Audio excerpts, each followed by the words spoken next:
Olá, pessoal. Vamos dar continuidade à nossa aula de gerenciamento de canteiro de obras. Na aula passada, nós tratamos sobre o projeto do canteiro de obras, a importância de fazer, de elaborar, de desenvolver um projeto do canteiro de obras.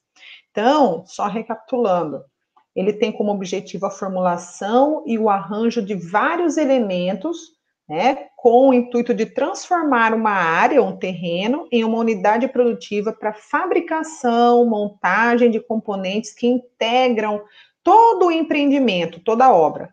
Então, alguns dados e princípios básicos que devem ser observados para projetar um canteiro de obras, nós falamos sobre a importância do conhecimento dos projetos da obra, os projetos de arquitetura, os projetos complementares, porque eles são fundamentais para o desenvolvimento do projeto do canteiro, porque, uma vez que os projetos de fundação, de estrutura e arquitetura, ali estão apresentadas as ideias e os métodos construtivos a serem realizados, tá? Além disso, conhecer os métodos construtivos e as estratégias que aquela empresa, utiliza na execução das suas obras é fundamental para a elaboração do projeto do canteiro, e a definição do método e a estratégia a serem utilizados na construção, uma vez que as características dos métodos e as estratégias a serem empregados têm forte influência na operacionalidade do canteiro. A gente vai falar muito sobre isso depois.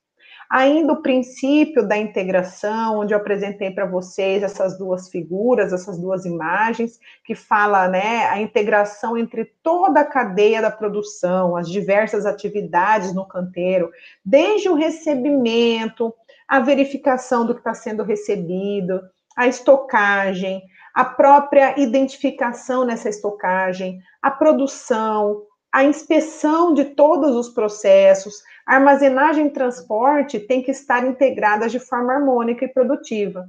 Falamos também sobre a minimização de distâncias, tá? Que deve-se procurar no layout do canteiro, no projeto do canteiro, a redução de distâncias entre a matéria-prima e as unidades produtivas. Então, lembra que eu falei com vocês? As matérias-primas, como essas imagens aqui abaixo, nós temos lá o cimento, a areia e a brita, tem que ficar próximos da unidade produtiva de concreto, que seria ali a betoneira. Elas têm que ficar próximas para que haja uma minimização das distâncias para otimizar, a produção.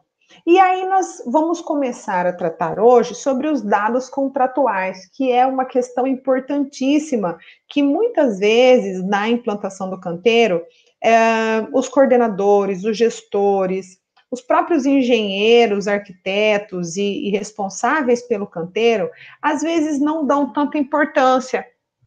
E é um tema muito interessante e extremamente importante para que haja uma efetividade, um controle eficaz da implantação do canteiro. Então, os dados contratuais que tratam sobre os prazos, as condições contratuais de todas as prestações de serviços, todas as aluguéis de equipamentos, tudo isso tem que ser controlado também para uma boa gestão do canteiro de obras, tá? Alguns dados contratuais são muito importantes, entre eles o próprio prazo da construção, para saber a hora certa de montagem e desmontagem das etapas, bem como os prazos contratuais de manutenção, de responsabilidade de equipamentos de grande porte, como grua e cremalheira. Alguns equipamentos que são utilizados dentro do canteiro e também alguns equipamentos que a gente costuma fazer locação, precisam ter contratos, esses contratos precisam ser controlados.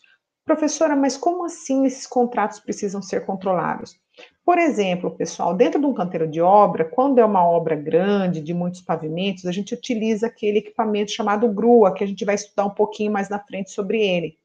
Esse equipamento precisa ter um engenheiro responsável pela sua montagem, um engenheiro responsável pela execução da fundação desse equipamento, que ele precisa ter uma estrutura de fundação montada na obra, e ele também precisa ter uma manutenção, um contrato de manutenção preventiva. Para quê? Para resguardar a construtora de que o bom funcionamento desse equipamento, do bom funcionamento desse equipamento dentro da obra. Outra situação que a gente precisa também estar bem atento com relação a esses dados contratuais é a operacionalização de máquinas, né? Aluguel de máquinas, o transporte dentro da obra. Muitas vezes a gente consegue executar uma obra com a locação a contratação, né, de prestadores de serviços, né, e locação de equipamentos, né, máquinas, grandes máquinas, que a gente precisa ter ali um contrato, no qual esse contrato precisa ter bem descrito com relação às questões trabalhistas de quem vai estar operacionalizando esses equipamentos, tá?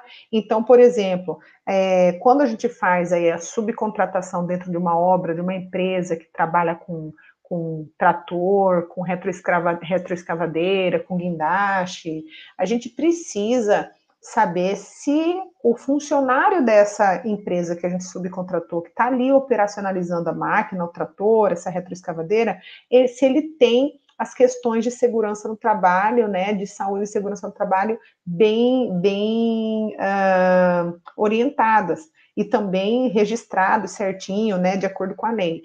Então, ele precisa ter curso de operação de máquinas, ele precisa ter também os exames, né, de saúde e segurança todos em dia. E por que a gente precisa ter esse controle como gestor da obra? Peraí, mas eu estou subcontratando uma empresa para prestar um serviço para mim de escavação, de terraplenagem, mas eu não preciso saber se a pessoa que vai estar operacionalizando a máquina tem todos esses dados. No contrato, você tem que especificar que a empresa que você subcontratou é responsável pela documentação dos funcionários, né, de segurança no trabalho e também de treinamentos. Por quê? Porque se acontecer algum acidente, algum atropelamento, algum, sei lá, soterramento, você vai estar resguardado se o contrato estiver certinho, em dia, dentro dos prazos contratuais que você tratou com ele, e se você tiver cópia aí da documentação dessas pessoas.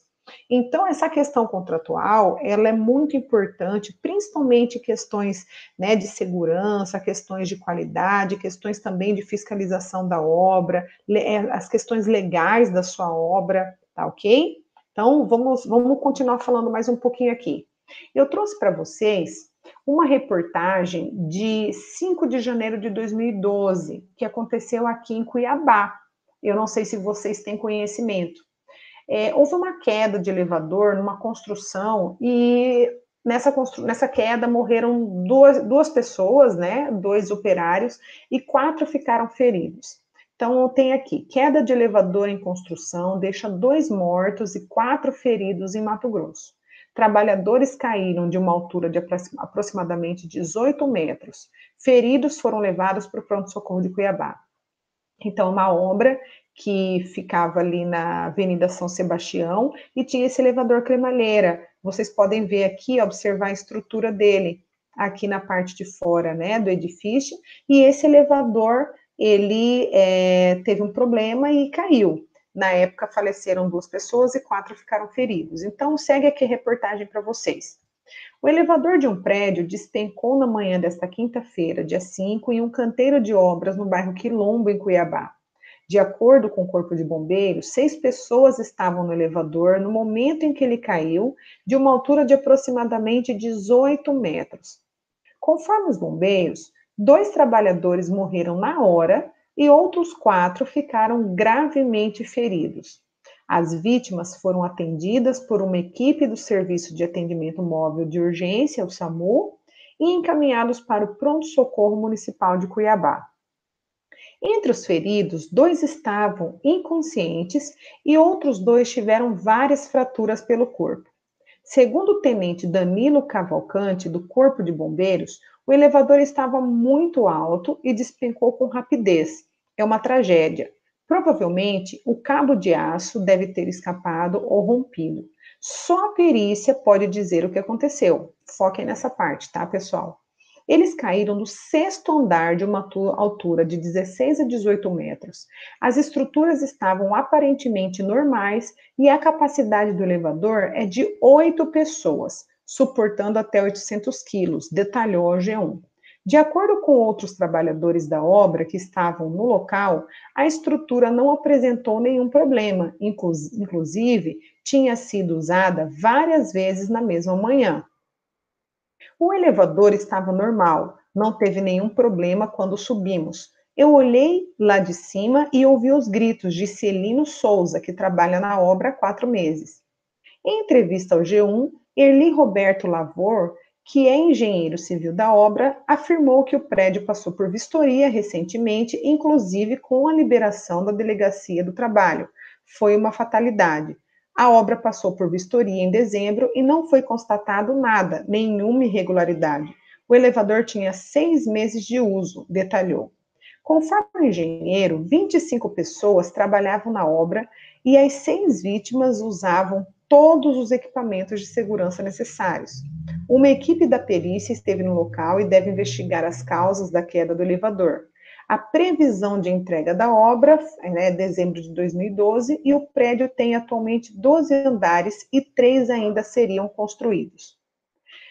Na Bahia, laudo técnico confirma falta de manutenção em elevador que caiu. Aqui é um outro caso que eu gostaria de comentar com vocês. O laudo da Superintendência Regional de Emprego e Trabalho, SRTE, divulgado nesta quinta-feira, confirmou que o acidente que matou 9 operários em uma obra da construtora Segura, em Salvador, foi causado por falta de inspeção e manutenção no elevador. O acidente ocorreu em 9 de agosto, no canteiro de obras do edifício empresarial comercial 2, no bairro Caminho das Árvores. Os homens trabalhavam no 20º andar da construção de um edifício, quando o elevador em que estavam despencou em uma altura de aproximadamente 60 metros. Aí eu gostaria de comentar aqui com vocês duas situações de queda de elevador. Uma aqui na nossa cidade, né, queda de elevador em construção deixa 2 mortos e 4 feridos em Mato Grosso, que diz que o laudo não encontrou nenhuma irregularidade, que a obra passou por uma vistoria. E outra situação que aconteceu na Bahia, onde o laudo técnico confirma a falta de manutenção no elevador que caiu. Provavelmente, essa obra aqui em Cuiabá tinha um engenheiro responsável pela obra, né, um contrato com o engenheiro responsável pela obra, um contrato de manutenção preventiva e montagem e responsabilidade pelo elevador cremalheira. Então, uma fatalidade que eu não encontrei depois esse laudo, até procurei para vocês, eu não encontrei, porém a reportagem diz que não apresentou nenhuma irregularidade, que foi uma fatalidade. Então, tinha toda a documentação e os prazos contratuais em dia. Agora, se essa obra fosse, por exemplo, como aconteceu na Bahia, onde a obra não tinha passado por nenhum tipo de vistoria, não tinha contrato com um engenheiro mecânico responsável pelo elevador cremalheira, ou então, se não tivesse manutenção preventiva, um contrato de manutenção preventiva, como seria a situação dessa construtora? Com certeza, o responsável por essa obra teria, né, responsabilidade criminal, né, civil e criminal, e também teria responsabilidade com relação às mortes, né, dessas pessoas.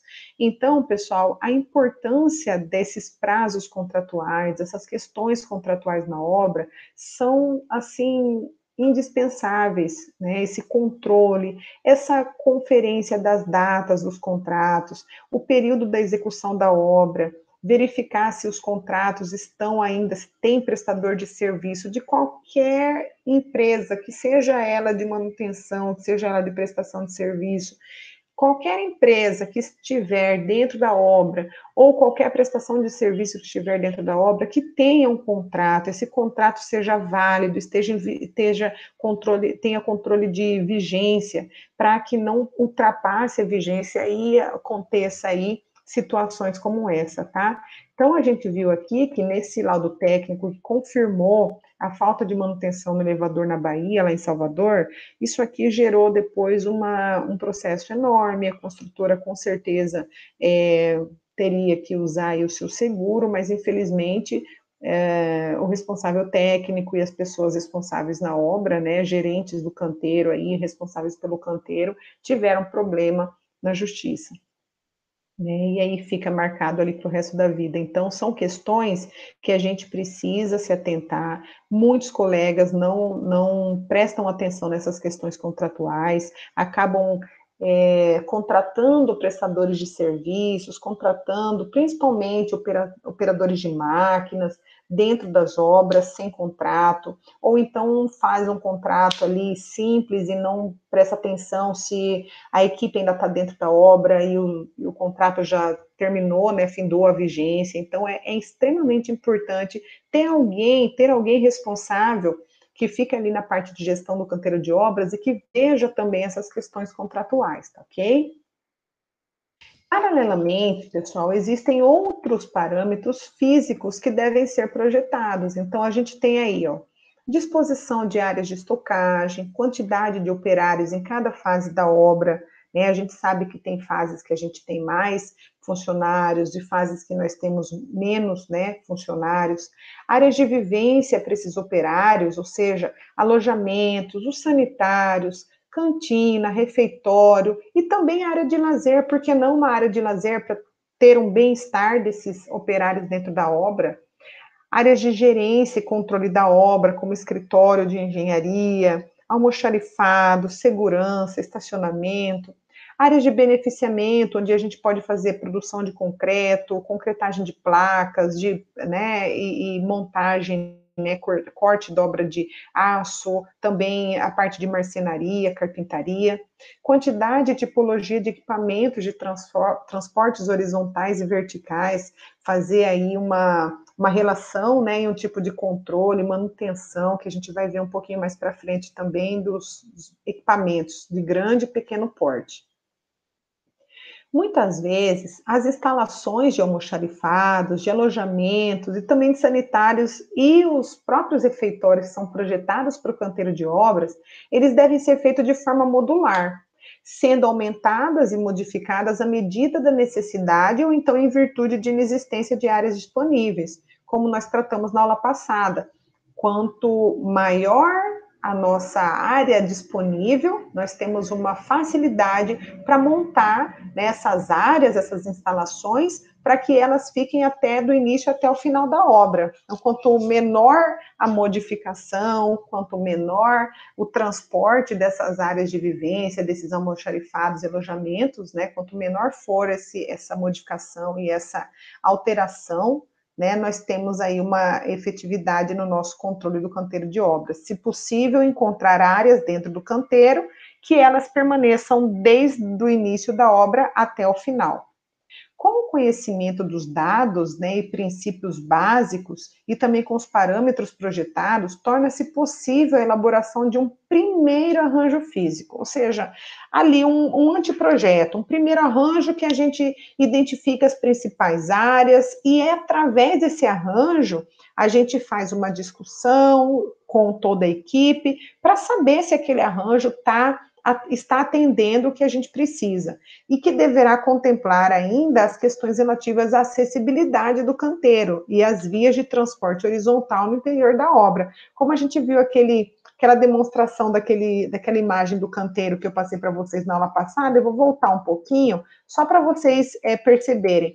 Isso aqui é um arranjo que foi feito com as principais áreas, né? Então a gente lista as principais áreas que são necessárias, de acordo com os dados de entrada que a gente tem, e a partir desses dados de entrada, a gente faz um arranjo, esse arranjo é levado para uma reunião, e assim são discutidas os melhores posicionamentos, né, e também utilizando aí essas questões, como a gente falou, de minimização de distâncias, interação de todas as áreas, tá? E a gente consegue aí ter um projeto, um anteprojeto, um primeiro arranjo físico do canteiro já planejado para a gente poder executar mesmo o projeto. Ao realizarmos esse arranjo físico do canteiro, nós devemos submetê-lo a vários cenários, que é o que eu falei. Então, nessa reunião, o primeiro cenário é na fase inicial, né, e fundações. Depois, na execução da estrutura e também nas vedações. e a seguir na fase de revestimentos e posteriormente a fase de acabamentos e complementação da obra. Então, de forma geral, esse primeiro arranjo físico do canteiro, ele é um objeto de entrada que a gente tem para uma reunião entre as áreas responsáveis, né, o engenheiro residente da obra, os técnicos envolvidos, tanto de segurança, de qualidade, técnicos de edificações, os tecnólogos que vão estar ali apoiando os engenheiros, arquitetos, e a partir desse arranjo físico, esses cenários são estudados. Então, ó, esse arranjo físico, ele vai atender nessa primeira fase, a fase inicial ali de fundações? Sim, vai atender. Mas será que ele continua atendendo na execução, na segunda fase, que é a fase, né, de execução da estrutura e das vedações? Ok, ele está atendendo, ou se não está atendendo, o que a gente pode mudar? Quanto tempo essa área vai ficar dessa forma? E a última fase, que é a fase de acabamentos e complementação da obra.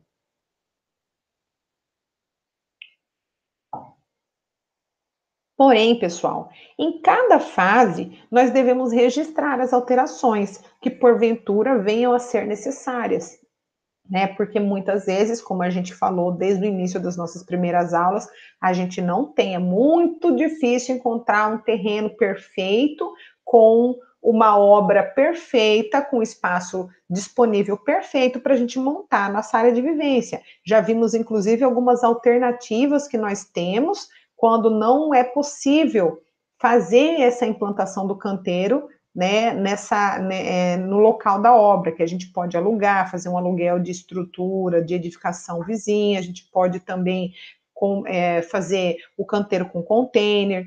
Então, em cada fase, independente de haver um canteiro apropriado ou, né, um terreno, desculpa, apropriado para o canteiro ou não, todas as alterações que porventura venham a ser necessárias devem ser registradas.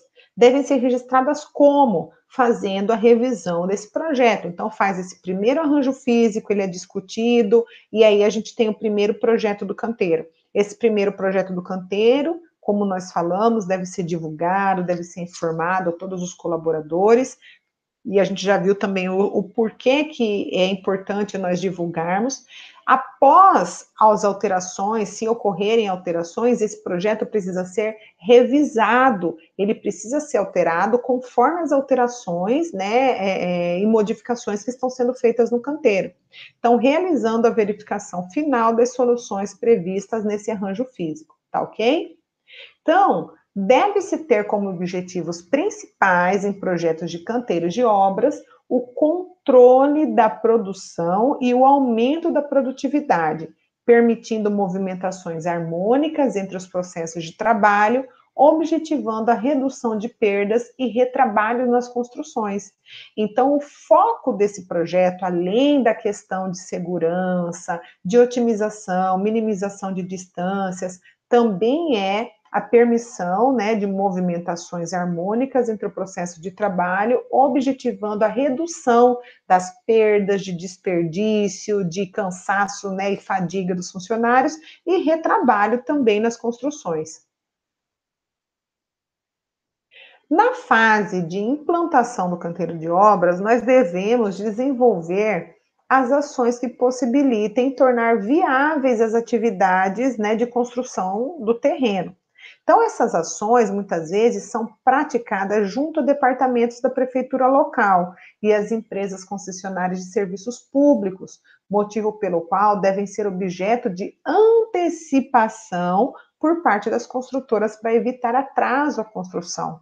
Então, aqui está falando que nessa fase de implantação, enquanto esse arranjo está sendo discutido, elaborado e otimizado, né, para que haja, né, a elaboração mesmo do projeto propriamente dito, outras ações paralelas, né, que devem estar acontecendo, que são as ações que nós temos que praticar junto à prefeitura municipal, junto às empresas concessionárias, né, dos serviços públicos de água, esgoto, energia. Então, nesse momento, enquanto uma equipe está ali planejando esse arranjo do canteiro e fazendo toda a parte de elaboração desse projeto, é necessário que uma outra equipe, ou até mesmo a mesma equipe, se tiver disponibilidade, faça a solicitação, né, dessa aprovação dos projetos, faça a solicitação também da ligação provisória de energia, ligação provisória de água e esgoto, para que tenha um bom funcionamento do canteiro. Você não pode começar uma obra sem ter energia já autorizada e ligada, né, a energia provisória, e também não pode ter sem ligação provisória de água e esgoto. Então, são questões legais que devem ser providenciadas junto à Prefeitura Municipal, e no nosso caso aqui em Cuiabá, a Prefeitura Municipal de Cuiabá, e no nosso caso também junto à Energisa, junto à CAB, né, Águas Cuiabá. Outras variáveis que contribuem para um bom projeto e gerenciamento do canteiro de obras. Então, eu vou colocar aqui para vocês o perfil da empresa, do tipo de obra, do sistema construtivo, do porte, né, de obras que essa empresa executa, os processos, né, o controle de processos, o produto em si, né, a obra, e as pessoas que estão envolvidas ali.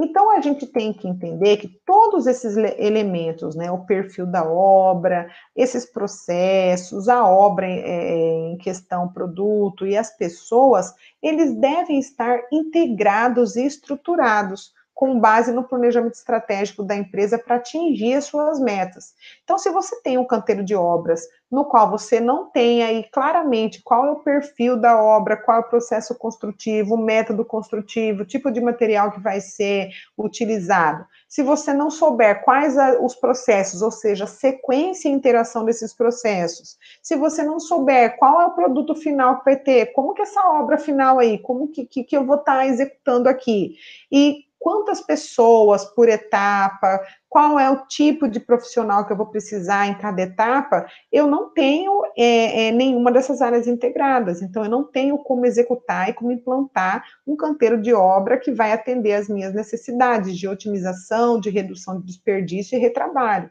Então, primeira coisa é o perfil da empresa. O perfil da empresa, o perfil da obra e o perfil do seu público-alvo.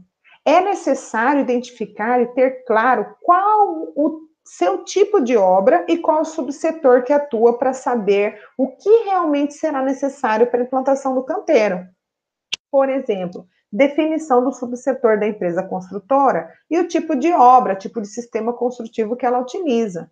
Cada construtora tem sua particularidade, tem algumas obras, né, que são similares, utilizam um sistema construtivo que ela já atua, né, nessa área há algum tempo. Então, cada construtora ela define o seu subsetor, qual é o tipo de público que ela atende e qual é o tipo de obra que ela executa, porque a partir daí eu vou saber quais materiais são os materiais que eu preciso armazenar, os materiais que eu vou ter que receber no canteiro, que eu vou ter que preservar no canteiro, qual é o tipo de equipamento que eu vou ter no canteiro, dependendo de um sistema construtivo ou de outro, eu não tenho armazenamento de certos materiais, dependendo do sistema construtivo, eu não uso determinados equipamentos. Então, tudo isso vai me dar subsídio para eu poder montar um projeto de canteiro.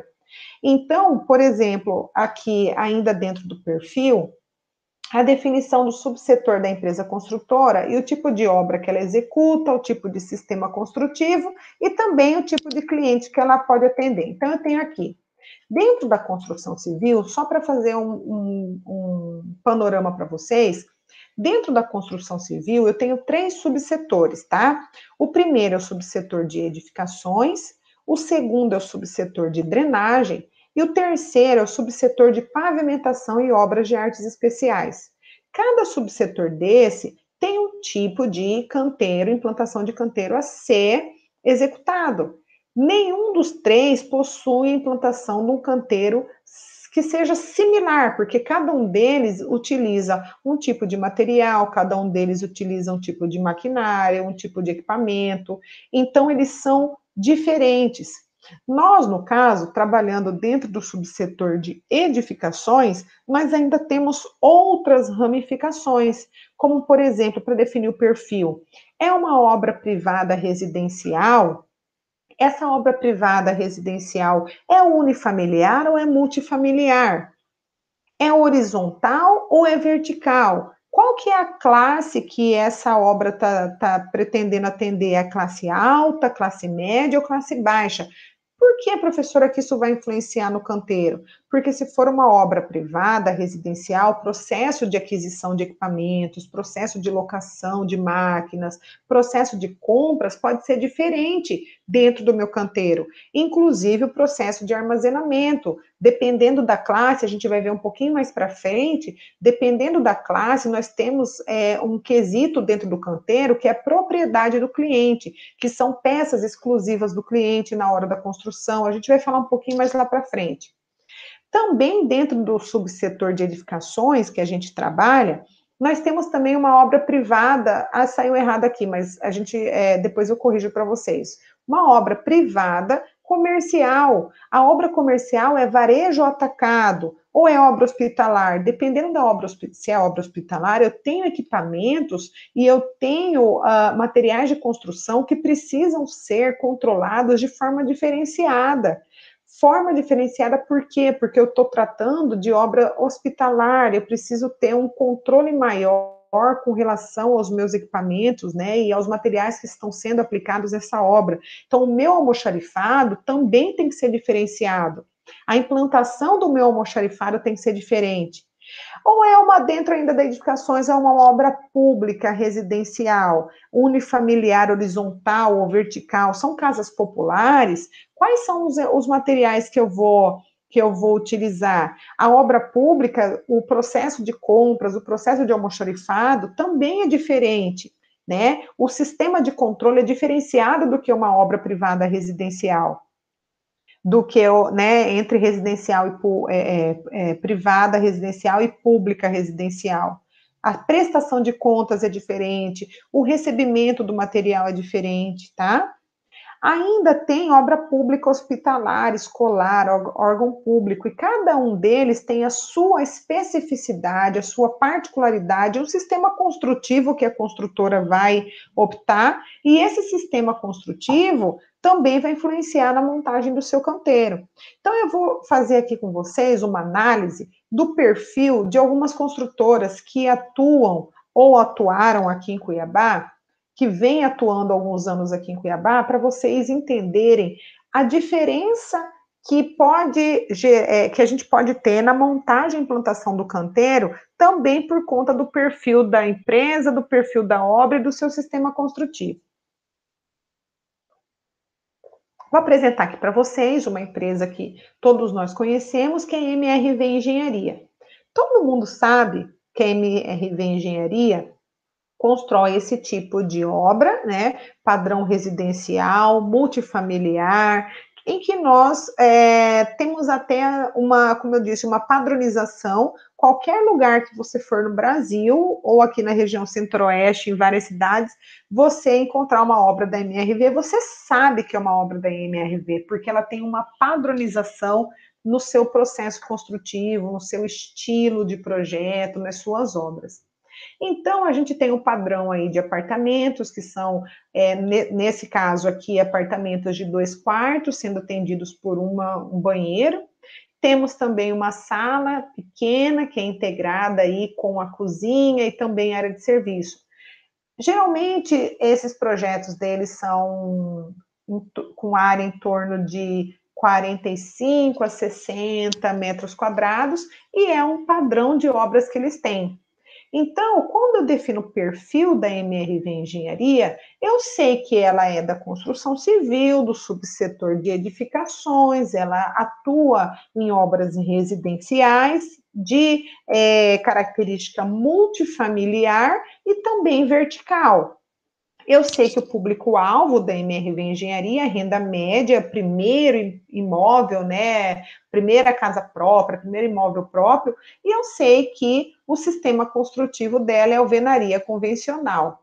E a partir do perfil, nós podemos identificar os equipamentos, o porte das áreas de estoque e também das áreas de vivência, tá? Aí eu tenho um outro perfil de uma outra construtora que todos nós também conhecemos, que é a construtora Plaenge, que está há muitos anos aqui em Cuiabá. E a gente vê os prédios que a Plaenge constrói aqui em Cuiabá, são prédios, né, que têm apartamentos com áreas grandes, nesse caso aqui são 4 suítes, com escritório, com sala de TV integrada com sala de jantar, tem lavabo, o elevador é privativo, tem uma área de serviço com outro banheiro de serviço, uma cozinha ampla, um gourmet e uma sacada ampla também. Esse tipo de empreendimento é característico da construtora Plaenge, todos nós sabemos, e quando nós definimos o perfil dela, também é perfil na construção civil, também do subsetor de edificações, também executa obras residenciais com características multifamiliares e obras verticais. Qual que é o público-alvo da Plaenge? É renda alta. E a gente sabe que o sistema construtivo deles também é concreto armado. Então, o perfil, o tipo da obra, o sistema construtivo são informações que são extremamente importantes para a implantação do canteiro. Nesse caso da Plaenge, a gente sabe o quê? Vou só voltar aqui um pouquinho. No caso da Plaenge, a gente sabe que trabalhar com o público do perfil, né, de classe média, classe alta, a gente sabe que existem algumas particularidades da construtora. Então, o canteiro precisa ter uma área com um estoque para a propriedade do cliente. Muitos desses clientes acabam que na fase final do apartamento, do empreendimento, entram com profissionais próprios, como arquitetos e engenheiros próprios, que vão identificar alterações no piso, alterações nas instalações, vão colocar objetos, né, de valores, né, altos, como lustres de cristal, como utilização também de pedras nas bancadas, né? Elas substituem pedras em todas as bancadas, entram com os equipamentos de ar-condicionado. Então, esse tipo de cliente acaba que no final da obra precisa ter um maior cuidado de armazenamento, porque às vezes a obra não está entregue, está numa fase ainda de entrega de unidades, e essas entregas de unidades geralmente vêm também com essa questão de atender o cliente para receber um arquiteto próprio para fazer as instalações e algumas modificações. Então, a empresa precisa se preocupar com o local para estocagem, com segurança, né? E a gente vê também que um padrão de execução, né, de obra como essa, por exemplo, não tem uma porta comum na entrada, é uma porta que custa, né, um valor muito alto. São portas que não possuem fechaduras comuns, são portas que possuem fechaduras automáticas. Então, por exemplo, se você tem lá a fechadura eletrônica automática, quando você tem uma fechadura dessa, uma fechadura custa em torno de 4 mil, tem fechaduras até de 5 mil que utilizam em apartamentos como esse. Então, você não pode armazenar essas fechaduras num almoxarifado comum, você tem que ter um local com maior segurança. Então, torneiras, a parte de metais e louças sanitárias tem que ter um controle muito grande para que não haja, né, furto, extravio e outras situações como também danificação desse tipo de equipamento e de material. Então, o controle na implantação do canteiro é muito maior e com muito mais detalhamento por conta de materiais como esses, tá? Então, aí, para vocês entenderem o porquê o perfil, o sistema construtivo e o tipo de obra influenciam nessa implantação do canteiro. São áreas que você tem que prever que uma obra considerada, né, no caso aí, uma obra comum, né, com padrão médio, onde não vai ter esse tipo de exigência do cliente, não vai precisar desse controle. Aí eu trago para vocês também uma outra construtora, a CX Construções, que ficou na nossa cidade por um tempo, a vida útil dela na nossa cidade foi muito curta, e aí a gente vai explicar um pouquinho aqui o porquê. Essa CX Construções, no tempo que ela ficou em Cuiabá, ela já chegou com várias obras que estavam sendo executadas ao mesmo tempo. Foram obras que foram lançadas também por conta, né, do boom da Copa do Mundo, que Cuiabá, todo mundo sabe, foi sede da Copa do Mundo. Então, quando essa notícia saiu, muitas construtoras vieram para Cuiabá e a parte, né, da nossa área estava muito aquecida. Então, essa construtora veio para Cuiabá, enxergou em Cuiabá um mercado e ela veio e já lançou aí 5 obras. E aí eu vou apresentar para vocês 3 obras que essa construtora lançou e executou em Cuiabá. E aí nós vamos tratar um pouquinho da discussão do perfil dessa construtora. A gente vê aqui que é um apartamento muito grande, com várias suítes. Nós vemos também que tem uma sacada com gourmet, com uma jacuzzi, né, um spa na sacada. Tem bar, elevador privativo, lavanderia grande, cozinha, tem quarto de serviço. Então a gente vê que é um apartamento muito grande, que eu acho aqui no caso era em torno de 450 metros quadrados. Essa construtora também executou uma obra ali perto dos florais. Essa obra aqui, ela tinha 2 tipos de apartamento, e são apartamentos pequenos, e que atendiam um público classe média, também de primeiro imóvel, média baixa, primeiro imóvel. Então, comparem, né? Uma das suas obras era esse prédio, que chama-se, até esqueci de falar aqui para vocês, chama Forest Hill, fica na saída da Chapada. Para quem está saindo da Chapada, do lado esquerdo tem um prédio grande, essa é a planta baixa de um dos seus apartamentos. E aí ela também tinha, próximo dessa região, né, esse outro empreendimento, que não tinha elevador privativo, era só um elevador, e também tinha 2 opções de apartamento, sendo um deles com quarto e o outro com 2 quartos. E aí uma terceira obra que eles fizeram também na saída da Chapada, porém uma obra comercial, que fica em frente ao posto Bom Clima, também na saída da Chapada. Então a gente pode observar essas 3 obras. Pela estética, a gente já viu que existem muitas diferenças entre as 3 obras que essa construtora lançou no mesmo ano. Só que quando a gente vai definir o perfil dela, a gente define o perfil como construção civil, subsetor de edificações, ela fazia obras residenciais e comerciais, também eram obras multifamiliar, né, e empresariais, e obras verticais. Tinha um público-alvo, né, renda alta e renda média. Aí aqui eu entro num ponto. Qual é o processo construtivo que essa construtora utilizava?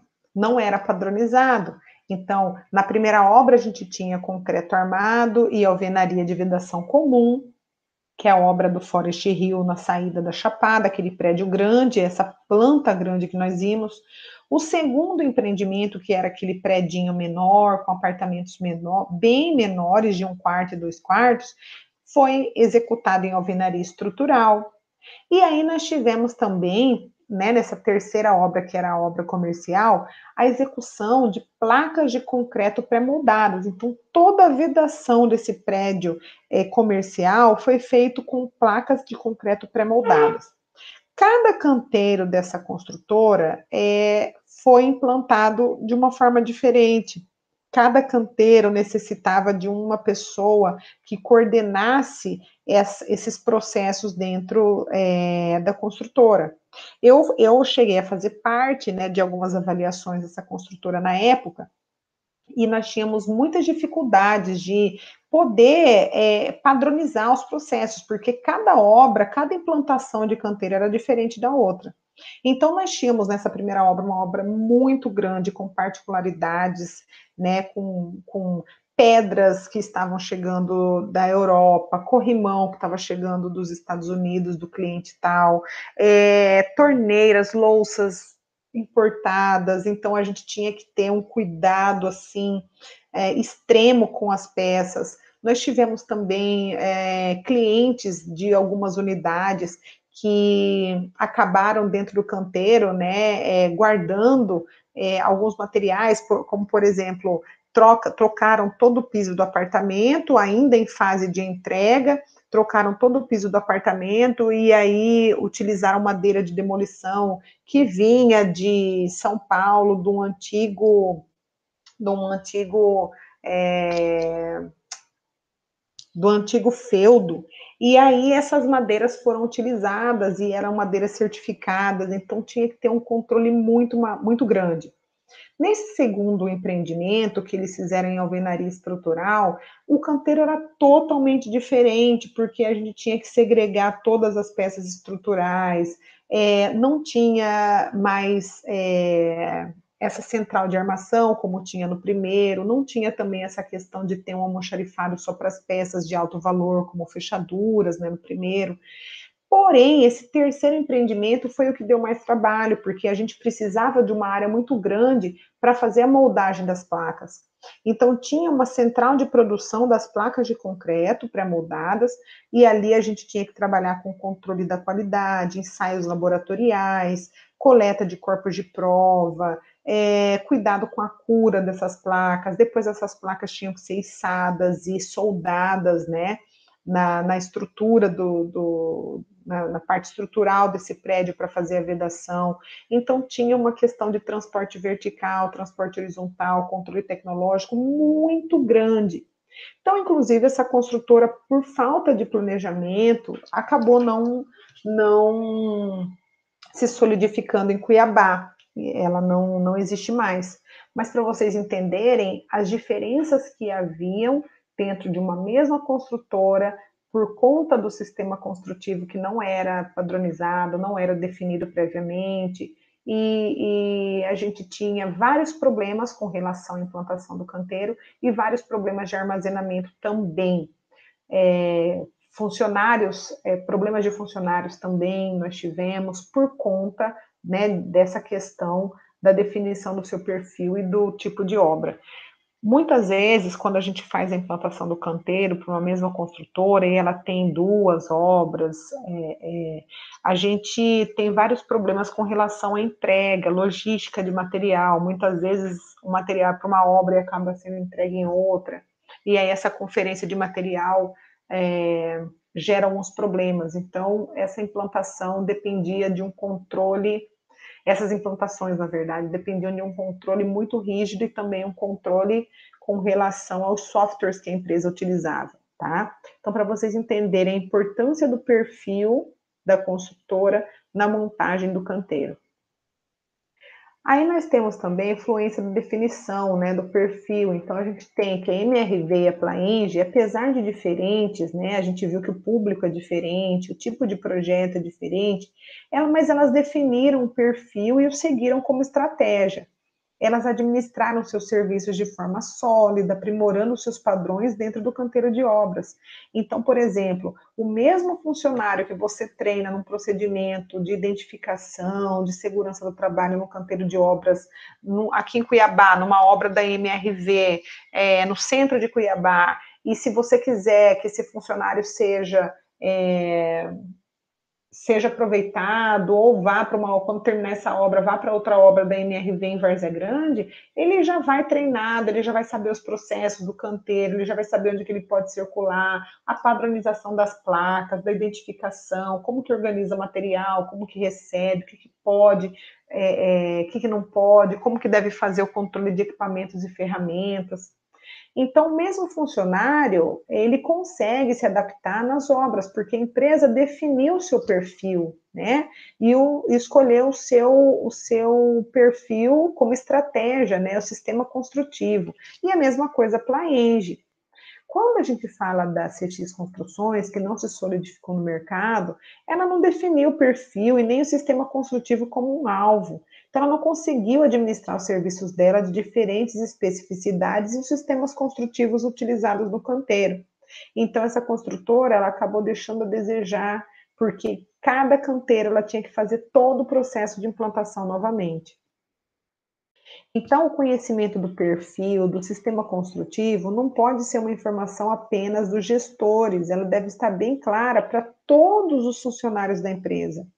Afinal, isso vai facilitar uma rotina na implantação do canteiro e também no treinamento dos envolvidos em cada processo da operacionalização do canteiro de obras, tá? Os processos, pessoal, nós vamos entrar na aula que vem, falar um pouquinho dos processos dentro da implantação do canteiro, tá? Eu vou deixar uma atividade para vocês, e aí na próxima aula a gente começa a falar um pouquinho sobre os processos, tá? Pessoal, abraço, até a próxima aula.